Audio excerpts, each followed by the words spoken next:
And then tell me again, why you are only able to do experience work? That's what you Yes. Okay. I have never. So since I hadn't done this before, I wasn't sure like what all the events were, and then I was like compiling my schedule, and I saw all the different things. And then I just realized the other day, I was like, oh yeah, it depends on what badge you have.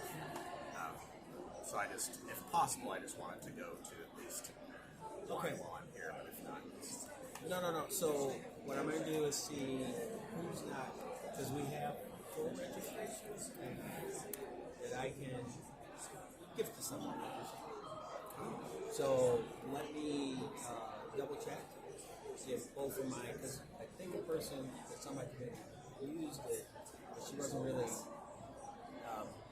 She was kind of new. She's not part of the community. She's not. So I wanted her to have the full breadth experience. Yeah. And she didn't use it. And I got to check with my friend at Sony Pictures as well. And are you willing to relocate as part of your quest to get an entry-level position in the field? Yeah, I mean... out of the United States. Oh, out of...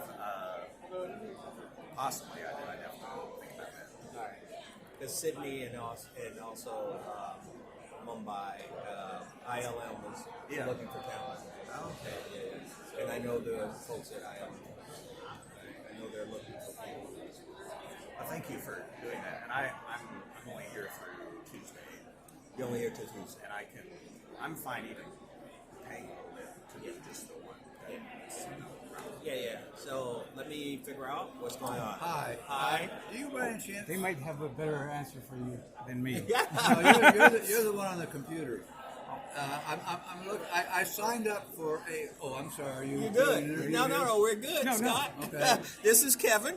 He's kind of my other Scott. Replacing Scott to do Scoop.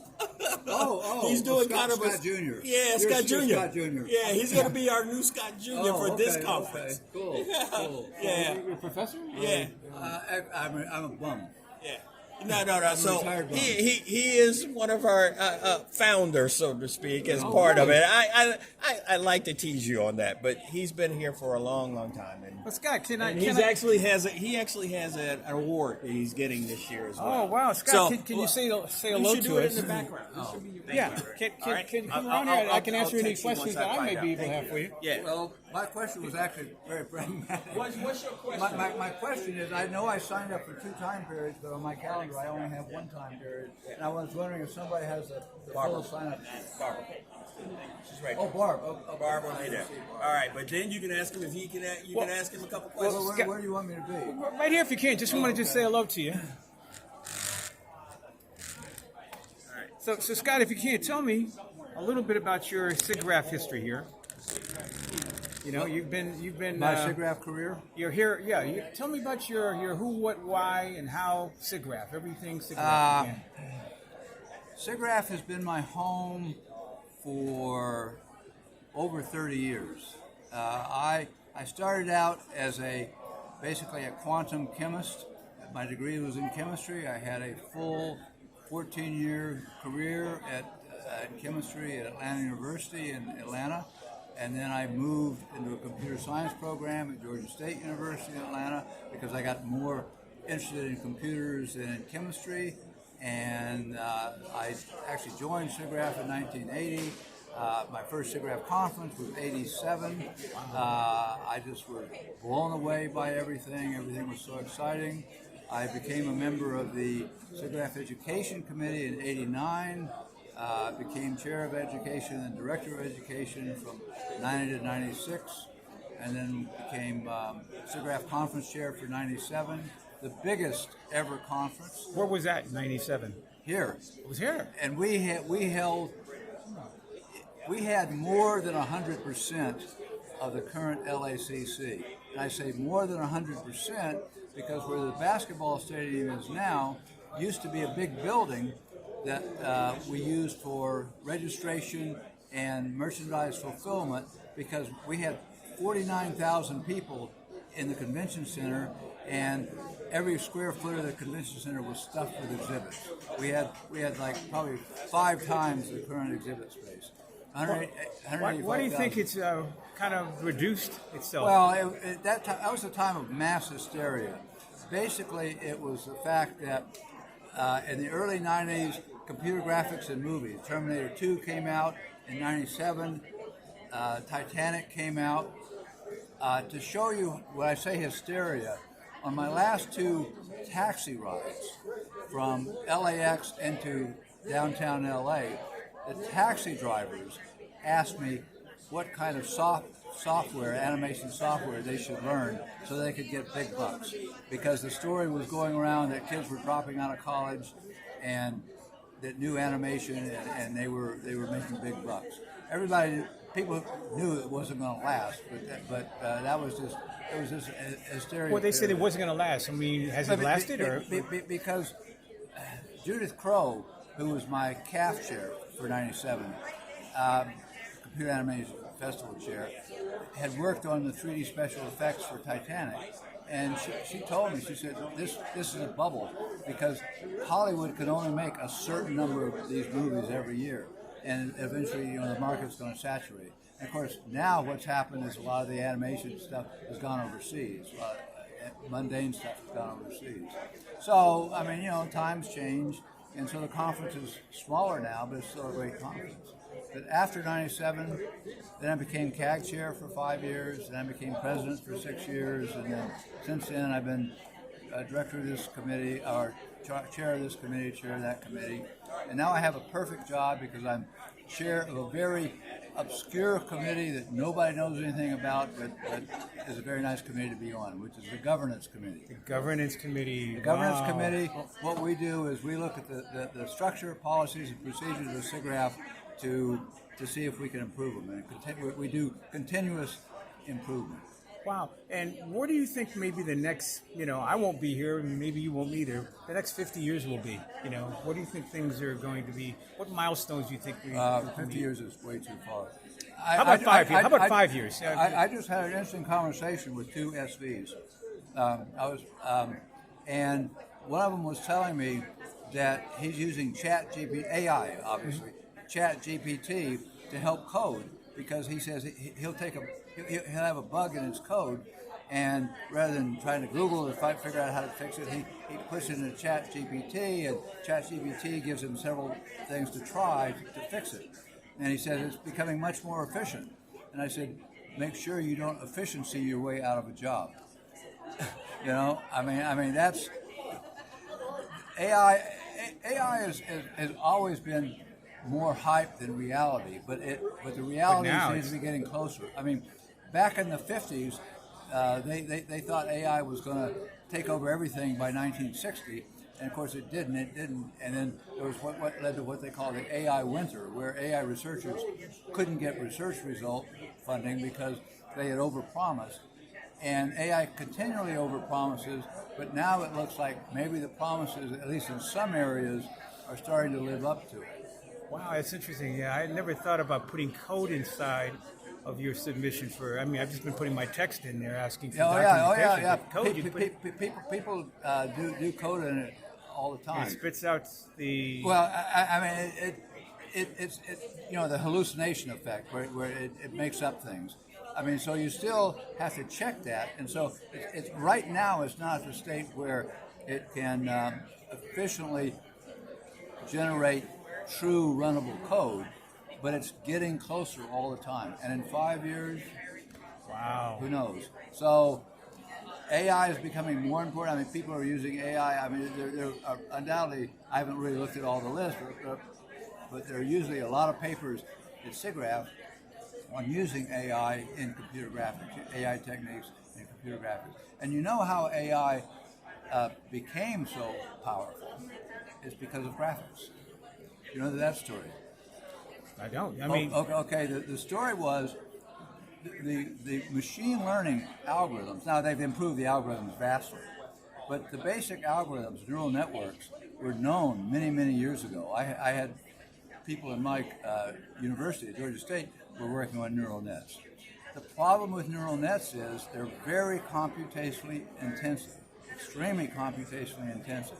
So they really weren't feasible. On the other side, you had, there was a company called Silicon Graphics. And what that was Jim Clark took a bunch of his graduate students out of Stanford because they thought that the hardware had gotten sufficiently powerful that they could now encode graphics algorithms into the hardware. So they left and started this company called Silicon Graphics, or SGI, by putting raster graphics algorithms in hardware. They became like the biggest exhibitor. In the 90s, people used to joke that it shouldn't be called Siggraph, it should be called SGI Graph. Because you walk into the exhibition, there'd be a gigantic SGI installation, yeah. Well, they're gone now. Why are they gone? Because as the hardware kept getting better and better, small companies would say, well, we can't do what they're doing, but I apologize, you can shut me off if I'm talking to you. No, this is all, yeah. But we can't do what they're doing, but we can still go back and do now what SGI did several years ago and put it on a little board and stick it into a personal computer so that people can run their games faster. And, of course, progress happened. And then what happened, I remember in 2000 there was a big panel session and it's on the future of computer graphics hardware. And Kurt Akeley was arguing, who was the chief technical officer for SGI, was arguing that the SGI architecture was superior and they were going to win out. And then the people for the smaller companies, unknown companies, like NVIDIA, they said, eventually, we're going to catch up. And so as technology kept improving, the small companies, because if you sell 10 million of your product versus 10,000, you're going to improve faster. You're going to get more money and improve faster. So then, the smaller graphics companies said, well, the transistors keep getting smaller. We can put multiple cores on our board. So they came up with multiple processors on the boards. Now they called them graphics processing units, GPUs. And then they realized, hey, these things are great at floating point software. And so let's write a coding programming language so you can actually program these to do different things, different floating point processors. And so that kept increasing. So over here you have the rise of these powerful parallel machines that can do intensive floating point computation. Over here there's this neural network which you really needed intensive floating point computation to do, and somebody said, hey, so they put the two together and we have machine learning. We have what's called deep learning. That's also at crypto. They use these same devices for crypto, for Bitcoin mining and things like that. So a lot of the impetus for the AI revolution came from the computer graphics industry for doing these hardware, the multi-core machines, graphics machines. So have you ever intersectioned with the creative community? Personally, Hey, I've been working with Siggraph as a volunteer for 33 years. So the obvious question to that is yes. Like one of my dearest friends, Barbara Bones, I'm having dinner with tonight. She's an artist. She teaches computer animation in the computer science department at the University of Washington, but she's not a computer scientist. She is an artist. An artist. Yes, I deal with artists all the time. They're wonderful. Where's the sweet spot between the pure creative who has not understood the power of supercomputing to help them really, again, be more proficient in their ability to express themselves as artists? I'm not sure. Where is the sweet spot between the artist and the computer engineer? They work with each other. Okay, where's the sweet spot? You're standing in the middle of it. Siggraph is that sweet spot. We are a unique conference because we have computer scientists, mathematicians, and artists, and they talk to each other, they understand each other.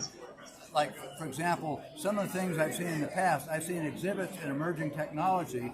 The next year you see an exhibit, an artist has seen that and now made an art installation out of it.